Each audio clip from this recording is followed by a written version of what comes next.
Hi, I'm Tiffany Powell, and I'm here at the AHA Epi NPAM meeting. I'm here with Monika Safford, who presented today, and I'd like to have Monika tell us more about her study. Great. Well, as Tiffany said, I'm Monika Safford from the University of Alabama at Birmingham, and I'm the principal investigator of the Regards MI study. Our study that we presented today was taking a fresh look at CHD mortality with a focus on racial disparities and also younger and older age groups. So we've known for quite a while that we have much higher rates of CHD mortality for blacks in this country than for whites. Mm-hmm.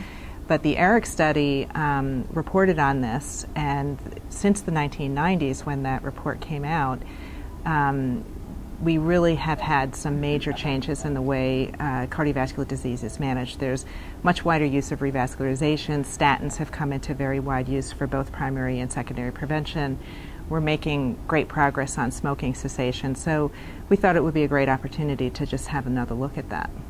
And so can you tell me a bit about what type of analyses you did with the Regards data? Sure. So as you know, Regards is this nationwide study with 30,000 people, and 40% of them or so are black. So it was a great opportunity to conduct this study. So what we did was we used Cox proportional hazards models to do an incremental model building exercise to try to understand any of the findings that we saw. So as you saw, we initially, for the younger as well as the older age group, we saw excess risk of CHD mortality for blacks compared to whites, but as we added in risk factors that we already know about, those risks really were explained. So it's the same story that we've had 20 years ago. Mm-hmm. We really need to do a better job with the risk factors that we know about.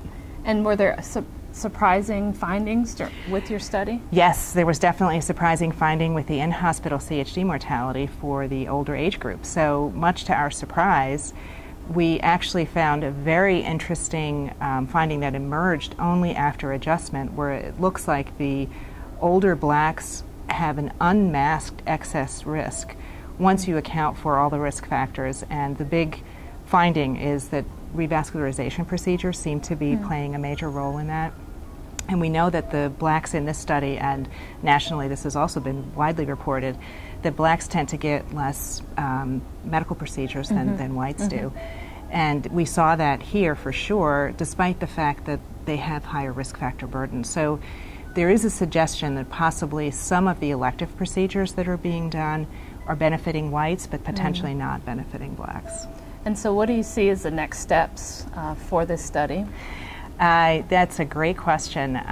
It would be so wonderful if we had even more information than we have in Regards. I think this question really should be examined in a study that has longitudinal ability to look at health services utilization and quality of care, because I think those are leading questions that we have about whether or not that could potentially be playing a role.